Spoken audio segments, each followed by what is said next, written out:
ایک taxi driver نے fit path پر بوجھل قدم اٹھاتے ہوئے بوڑھے کو دیکھ کر بریک لگائی. پوچھا, بابا جی کہاں جاؤ گے؟ بوڑھے نے کہا, سامنے پہاڑ کی طرف, اس پہاڑ کے پیچھے آخری کنارے پر میرا گھر ہے.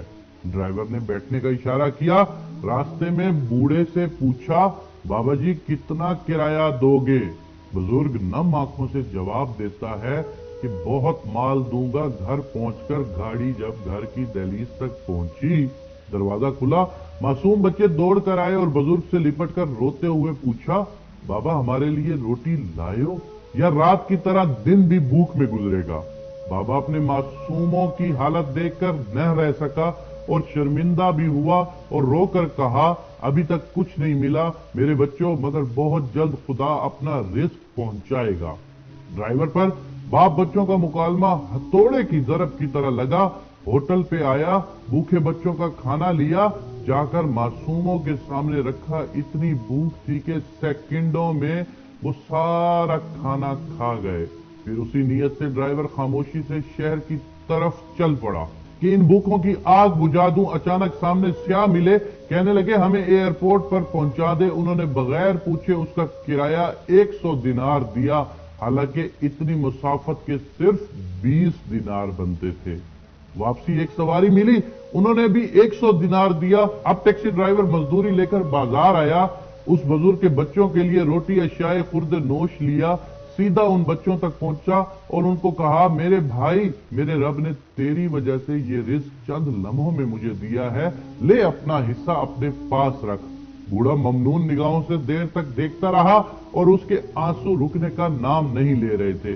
پھر زبان سے جو کچھ کہا ہوگا آج تک آواز ضرور پہنچی ہوگی, اصل رزق تو وہ ہے جو رب کی مخلوق کے کام آئے, ورنہ خزانے تو قارون کے پاس بھی بہت زیادہ تھے. اب میں آپ کو اس کہانی کے حوالے سے کچھ ڈیٹیل بتاتا ہوں کہ جب بھی کبھی آپ سمجھیں کہ آپ کو جو رزق مل رہا ہے اس رزق میں دوسروں کا حصہ شامل ہوتا ہے, اور جب تم ان لوگوں کا حصہ ان تک پہنچا دیتے ہو, خدا کی قسم خداوند کریم اتنا رحیم اور مہربان ہے کہ وہ تمہارے گھر کے خزانے کو کبھی خالی نہیں چھوڑتا. وہ تمہارے گھر کے خزانوں کو اپنے خزانوں سے بھر دیتا ہے. کبھی بھی آپ یاد رکھیے گا کہ آپ کے رزق میں جس لوگوں کا حصہ شامل ہے, آپ یہ مت سمجھیے گا کہ یہ سارا رزق آپ کا ہے. اس رزق میں غریبوں کا حصہ بھی شامل ہوتا ہے, اس رزق میں آپ کے ساتھ جڑے ہوئے لوگوں کا رزق بھی شامل ہوتا ہے. وہ رزق ان تک جب آپ پہنچاتے ہیں, یاد رکھیے گا جس کے پاس رزق ہے وہ رزق کا صرف اور صرف کسٹوڈین ہے, وہ رزق اس کا نہیں ہے. اس کو چاہیے کہ وہ رزق لوگوں تک ضرور پہنچائے. اگر اللہ نے تمہیں بہت زیادہ دیا ہے تو اس میں سے کچھ حصہ اللہ کے لوگوں تک ضرور پہنچاؤ. میں تم سے وعدہ کرتا ہوں اور اس دعوے سے کہتا ہوں, کیونکہ میں نے جتنا خداوند کریم کے بارے میں سنا ہے, پڑھا ہے, لکھا ہے, دیکھا ہے, وہ خداوند کریم تمہیں 70 ماؤں سے زیادہ پیار کرتا ہے, اور جب تم اس کی مخلوق خدا پر رحم کرو گے تو وہ تمہیں اتنا عطا کرے گا, اتنا عطا کرے گا. حضرت امیر المومنین علی ابن ابی طالب کا فرمان ہے کہ رزق سخاوت میں پوشیدہ ہے, لوگ اس کو محنت میں تلاش کرتے ہیں. تم جتنے سخی ہوگے, تم جتنا لوگوں تک رزق کو بانٹو گے, تم اس رزق کی تقسیم جتنی زیادہ کرو گے.